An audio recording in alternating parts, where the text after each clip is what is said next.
Assalamualaikum warahmatullahi wabarakatuh. Salam sehat, salam sejahtera, dan salam berbudaya hukum untuk kita semua. Teman-teman, pada kesempatan kali ini kita coba membahas mengenai Pancasila dalam mata kuliah pendidikan Pancasila. Nah, pendidikan Pancasila sendiri menjadi mata kuliah wajib nasional. Makanya perguruan tinggi diwajibkan bagi semua mahasiswa yang mengambil kurikulum di program studi apapun itu diwajibkan menempuh pendidikan Pancasila sebagai mata kuliah wajib nasional. Nah, pendidikan Pancasila sendiri memiliki tujuan diberikan atau dipelajari mahasiswa walaupun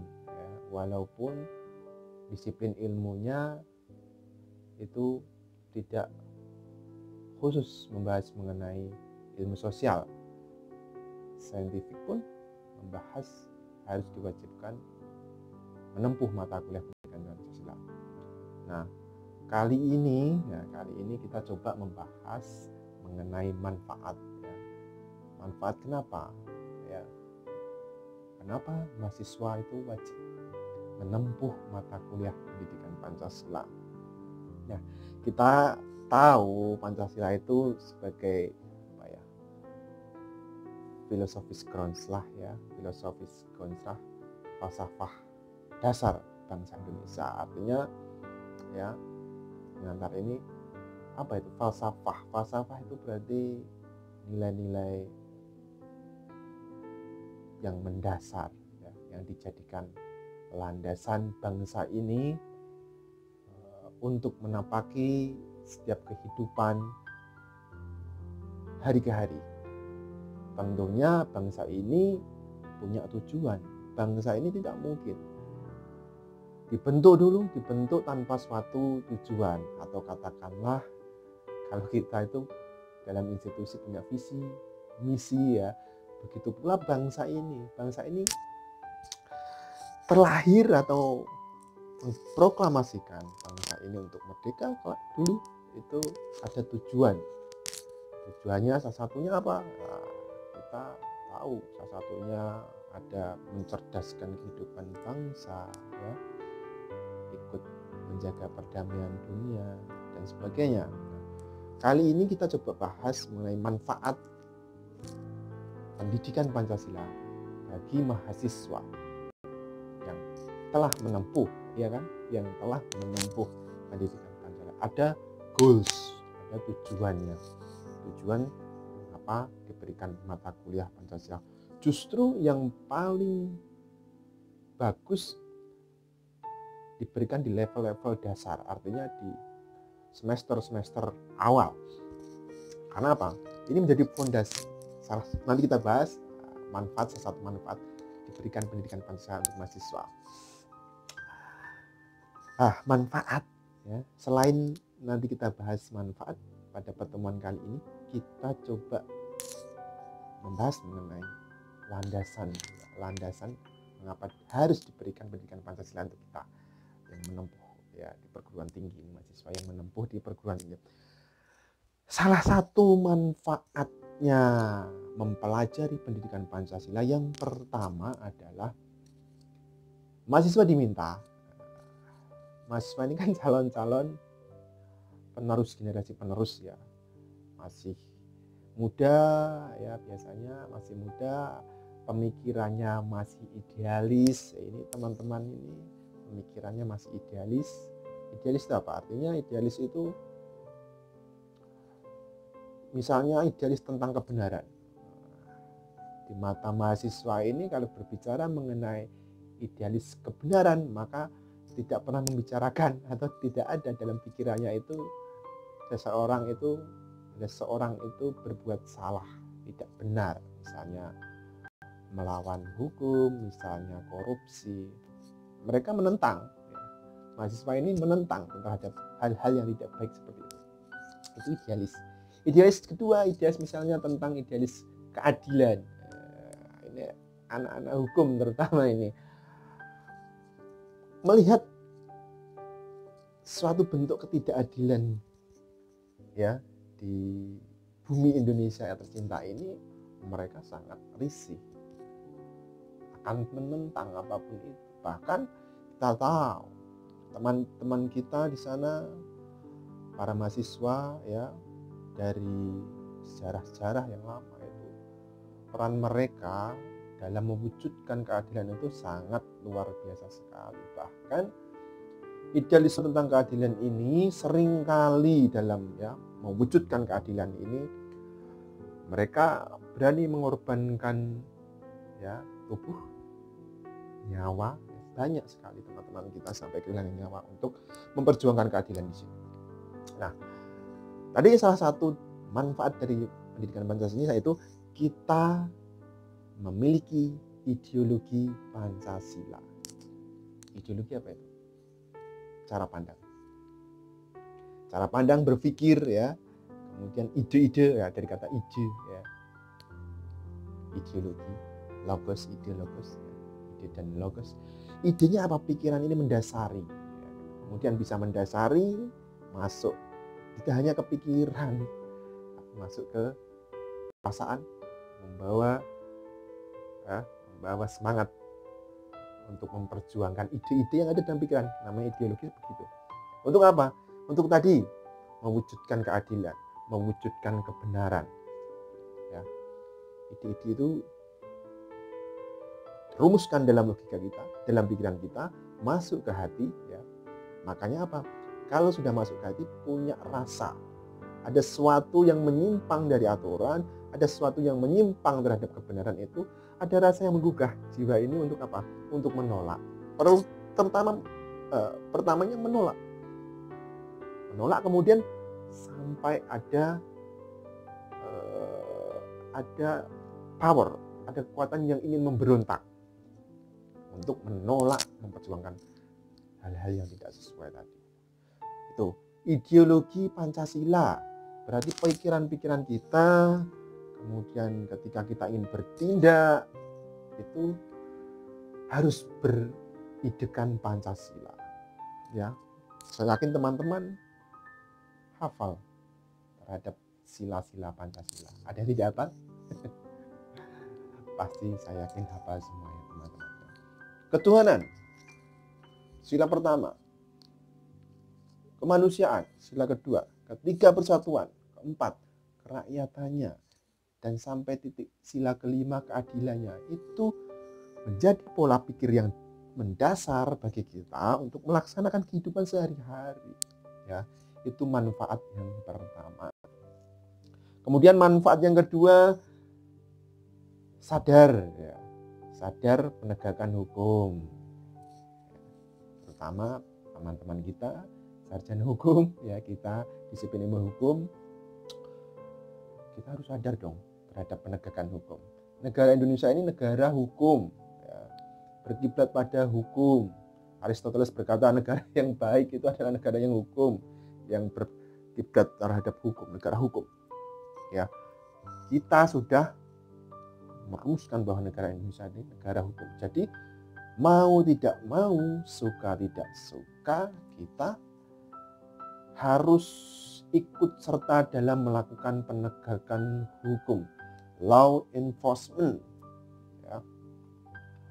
Law enforcementnya, penegakan hukumnya harus kita dorong. Kita tidak bisa hanya menyerahkan ya pada para penegak hukum, oknum penegak hukum, polisi, jaksa, hakim, lawyer. Tidak bisa, ada partisipasi di sana bagi masyarakat, bagi kita semua. Justru partisipasi dari kita masyarakat itu ya sangat dibutuhkan. Konsep negara hukum ya, Rechtsstaat ya. Itu ada ketentuan, norma yang dibangun, norma hukum yang dibangun, kemudian dilaksanakan, law enforcement ditegakkan, penegakan hukum itu tidak akan terjadi ketika tidak ada partisipasi. Kalau kita bicara mengenai teori penegakan hukumnya Lawrence and Friedman, ya, sudah hafal itu, terutama anak-anak hukum, teman-teman kita nih, ini sudah hafal. Lawrence and Friedman berkata, law enforcement itu dipengaruhi oleh 3 komponen, ya, strukturnya, para penegak hukumnya, kemudian substansi itu isinya, kalau kita bisa katakan ya, undang-undangnya bagaimana, peraturan-peraturannya bagaimana, sudah benar dibuat atau belum, sudah tepat, ya, tepat apa? Dibuatnya itu tepat sesuai keinginan rakyat, ya, sesuai apa yang dicita-citakan rakyat. Jangan-jangan aturan itu dibuat hanya untuk kepentingan elit, ya, seorang oknum di sana. Itu tidak akan bisa mencerminkan nanti penegakan hukum yang baik, dan bahkan tidak akan berdaya guna bagi masyarakat. Hukum itu kan sebagai alat saja, alat pencipta ketertiban, alat perekayasa sosial, dan sebagainya. Kemudian yang ketiga adalah tadi ada struktur, ada substansi, ada yang ketiga, and Friedman berkata ada budaya hukum, culture. Lah inilah partisipasi masyarakat ini yang sangat mendukung terhadap terbentuknya culture hukum, budaya hukum di masyarakat. Saya sering menganalogikan bahwa budaya hukum begini. Ketika kita melihat, ya, analoginya begini, ketika kita melihat di traffic light, ya, kita lampu merah berhenti, ya. Setiap hari kita lewat traffic light, misalnya di dekat tempat kita, ya, tempat tinggal kita. Itu sering saya melihat ketika traffic light itu di sana hari ke hari biasa berjalan itu lancar, ya. Masyarakat itu punya namanya punya namanya budaya hukum tersendiri dalam masing-masing individu itu. Maaf nih, ada yang ketika naik kendaraan itu ada yang di depan garis marka itu, lampu merah sedikit, ya, ada yang maju dikit gitu, ya, tidak berada di belakang garis, tapi tetap lancar tuh. Ada yang depannya lampu gitu, ya, sedikit maju. Nah, kemudian suatu saat ketika ada Pak Polisi di sana sedang mengatur lalu lintas di situ, di sekitar traffic light itu, masyarakat itu berhentinya ketika lampu merah itu rapi di belakang garis, ya, di belakang garis marka. Tapi macet kondisinya. Nah, ini akan berbentuk ada hukum. Kita ibaratkan bahwa Pak Polisi itu adalah hukum yang berlaku, ya. Tapi efeknya ada hukum tapi macet, ya, tidak ada kesadaran di sini, kesadaran hukum, budaya hukum di sini, ya. Kenapa? Karena kita menggunakan hukum itu ada unsur ketakutan seperti itu. Kita takut ada Pak Polisi di sana, ya. Tapi efeknya macet. Nah, kita harus memilih nih. Kita memilih ada efek hukumnya kebaikan masyarakat, atau kita menerapkan hukum secara kaku tapi ternyata kebaikan itu tidak pernah tercapai, atau misalnya tidak bisa mencapai kebaikan maksimal. Nah, ini harus kita pikirkan. Itu hanya sebatas analogi saja, teman-teman, ya, mengenai budaya hukum. Artinya masyarakat itu juga punya budaya hukum tersendiri. Nah, fungsinya hukum hanya sebatas alat itu jangan sampai, maksud saya, ya, menganalogikan tadi itu jangan sampai masyarakat itu dirugikan dengan keadaan hukum yang padahal hukum itu jadinya untuk kemaslahatan masyarakat. Jangan kebalik mindset kita, ya, di sini. Nah, itulah yang sering saya tekankan. Hukum ini hanya sebagai alat. Ya, yang terbaik adalah kemaslahatan dalam masyarakat tersebut. Lanjut ya, manfaat tadi yang kedua adalah kita sadar terhadap penegakan hukum. Manfaat selanjutnya adalah kita memiliki mental yang sehat. Mahasiswa setelah mempelajari pendidikan Pancasila ini diharapkan mempunyai mental yang kuat.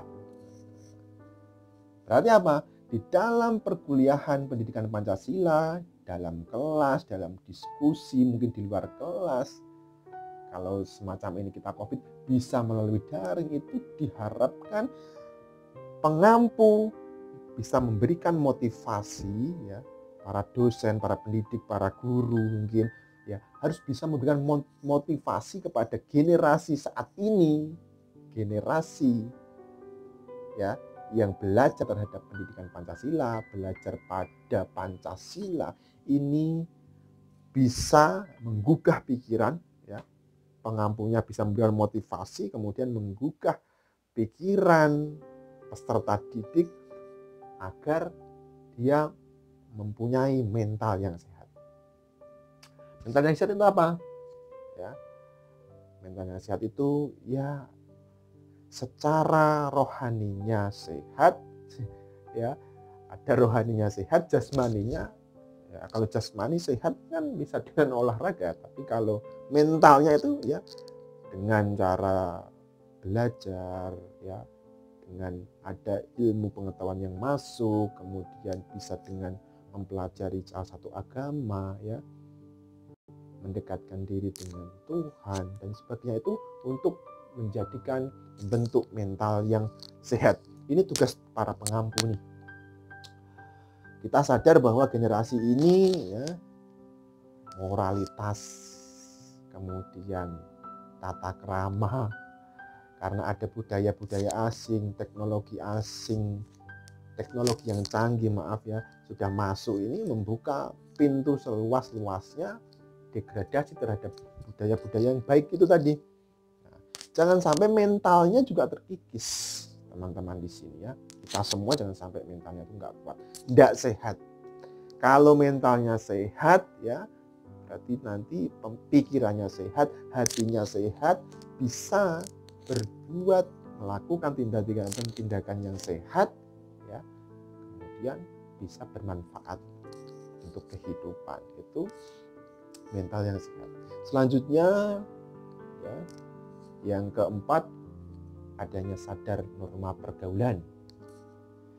Ya, teman-teman di sini, kita semua, tidak hanya teman-teman yang muda, kita sangat menyadari, ataulah saya sangat menyadari bahwa semakin ke sini itu norma pergaulan itu semakin terkikis. Coba dilihat, ya enggak? Dari tahun ke tahun, coba kalau kita flashback dari zaman dulu ya, norma pergaulan ya itu sudah mulai terkadang kebablasan. Bismillah. Ada normanya. Norma itu aturan. Gampangnya adalah, mudahnya, norma itu adalah suatu aturan yang disepakati dalam masyarakat. Tingkatannya banyak. Tingkatannya ada nggak banyak. Ada 4 tingkatan saja normanya. Norma yang sanksinya mungkin tidak melekat sampai ya, sanksinya itu tidak kuat sampai sanksi yang kuat. Ada norma kesopanan, ada norma agama, norma kesusilaan, sampai norma hukum yang sifatnya itu sanksinya sangat kuat dan kadang perlu dipaksakan. Itu norma ya. Pergaulan ada normanya, batasan-batasannya. Misalnya ketika kita sedang berkumpul ya, itu jam 12 malam itu kalau mengganggu di lingkungan masyarakat itu ya akan ditegur. Sekarang tidak bisa, kita harus membatasi. Kita hidup di lingkungan masyarakat itu juga harus mementingkan kepentingan sosial yang luas. Di situ ada norma, fungsinya norma pergaulan. Kemudian manfaat selanjutnya ya itu sadar persatuan dan kesatuan. Persatuan dan kesatuan penting termasuk sila ketiga ya, masuk dalam sila ketiga, persatuan dan kesatuan. Persatuan dan kesatuan ini sebenarnya modal utama bagi sebuah bangsa menjadi bangsa yang kuat. Kalau Pancasila itu ya 5 silanya tadi saya sebutkan, teman-teman sudah hafal ya. Kemudian ketika 5 sila itu diperas itu menjadi satu prinsip namanya Eka Sila. Lah kalau kita tarik lagi garis ya, tarik garis tegas ya kan gitu. Eka Sila itu adalah prinsip gotong royong. Gotong royong itu bisa terbentuk dengan persatuan dan kesatuan. Kita flashback sebagai landasan ya, landasan sejarahnya ya. Itu dulu itu bangsa ini terbentuk karena sejarahnya adanya rasa persatuan dan kesatuan. Dulu Nusantara itu terbentuk dari kerajaan-kerajaan kecil, banyak kerajaan kecil ya. Kemudian berupaya bersatu untuk mewujudkan suatu negara karena memiliki apa? Memiliki cita-cita yang sama. Punya negara, kemudian negara tersebut itu bisa mengayomi rakyatnya menjadi negara yang kuat. Negara itu kan negara Indonesia ini ya, dari bermacam-macam perbedaan melebur menjadi satu, makanya ada prinsip Bhinneka Tunggal Ika. Macam-macam, aneka ragam tidak apa-apa ya. Agamanya berbeda-beda tidak ada masalah, sukunya banyak ya, ribuan tidak ada masalah. Terpisah ya dalam pulau-pulau yang banyak sekali, negara kepulauan, tidak ada pengaruhnya, bahwa kalau selama perbedaan itu dikemas dengan persatuan dan kesatuan itu tidak akan menjadi permasalahan. Yang lucu sekarang itu perbedaan itu kadang digosok-gosok ya, digoreng untuk menjadi suatu isu perpecahan. Ini bahaya ya. Ini salah satu penyebab runtuhnya suatu negara bisa terjadi. Kemudian manfaat selanjutnya sadar akan kehidupan mendatang ya. Kita diberikan pemahaman bahwa kita harus memiliki kesadaran kehidupan mendatang. Jadi begini, kita itu hidup dari masa ke masa selalu dihadapkan dengan sebuah perubahan. Salah satu perubahan yang sangat cepat adalah perubahan teknologi. Dulu mesin uap ya, era teknologi ya, teknologi 1.0 ya. Kemudian teknologi 2.0 hingga sekarang 3.0 hingga sekarang 4.0 disrupsi ya. Teknologi itu cepat sekali berkembang. Dulu tidak ada tuh handphone canggih untuk merekam, ambil video, untuk YouTube, untuk Instagram dan sebagainya. Teknologi itu sangat cepat lagi mengganti ya kebiasaan-kebiasaan masyarakat ya. Dulu tidak ada ojek online, sekarang semuanya pakai online. Pesan makanan ya itu orang nggak perlu datang ke store, nggak perlu datang ke warung makan, pesan aja lewat online, datang. Itulah perubahan. Kalau kita tidak mau mengikuti perubahan zaman ya, dari luar itu sudah mendorong perubahan, kita terdiam tidak mau mengikuti, sudah habis. Kita akan menjadi insan yang tertinggal terhadap perkembangan zaman. Nah inilah pendidikan Pancasila ini berupaya memberikan kesadaran bagi kita bahwa ada kehidupan kita harus menyongsong kehidupan ke depan itu terkadang di luar prediksi, secepat, katakan secepat kilat. perubahan itu. Ya kita harus siap, sadar kehidupan mendatang. Maka dari itu kita harus pertama menyiapkan mental, ya, mental disiapkan, intelektual kita disiapkan agar kita bisa berpikir kreatif. Kalau kita sudah berpikir kreatif, ya, perubahan apapun itu hanya menjadi sebuah tantangan yang harus kita selesaikan. Manfaat yang terakhir, ya, kita hidup sederhana, ya, bisa hidup sederhana, cinta negeri. Hidup sederhana di sini bukannya mahasiswa itu dibiasakan untuk hidup serba kekurangan, bukan di situ. Hidup sederhana itu artinya apa ya? Dengan sesuatu yang dimiliki, dengan hal-hal yang mungkin kita diberikan lebih, itu kita bisa menyikapi hal-hal pemberian tersebut, kelebihan tersebut itu menjadi hal yang biasa. Harus kita manfaatkan, ya. Kemudian kita tidak bisa hedonisme, menyanyiakan, misalnya menyanyiakan materi, kesempatan, hal-hal yang diberikan sebagai kelebihan itu tidak bisa kita siarkan. Justru harus kita manfaatkan. Dan tadi cinta negeri bangsa ini, negeri Indonesia ini harus kita cintai. Kita tidak boleh, ya, berpikir bahwa ini bangsa apa, Indonesia, saya itu kalau ada kesempatan di negara lain saya akan pindah ke sana. Pasti ada pikiran yang seperti itu. Kita harus ibaratkan bangsa ini adalah rumah kita sendiri. Ketika ada permasalahan kita selesaikan, ya. Ketika ada sesuatu yang atapnya rusak, harus kita benahi, ya. Ketika ada tatanan masyarakat yang tidak tepat, kerusakan lingkungan, eksploitasi yang berlebihan, kemudian ada kehidupan sosial, ya, kriminalitas yang tinggi, itu harus kita selesaikan. Kalau tidak kita selesaikan secara baik, angka, ya, seperti angka korupsi segala macam itu, ya, itu harus kita selesaikan, kita treatment secara baik.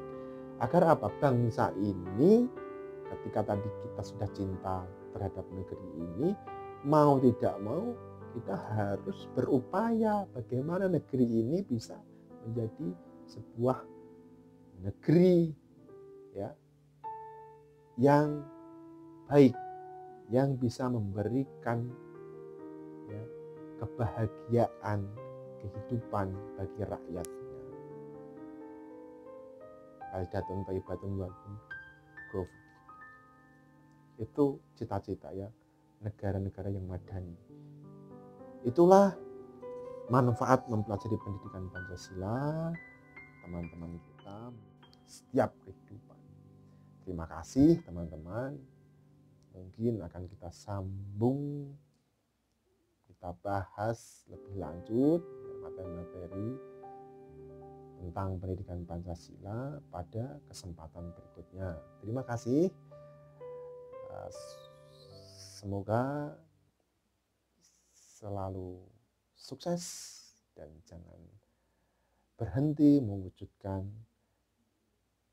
jiwa Pancasilais. Terima kasih. Assalamualaikum warahmatullahi wabarakatuh.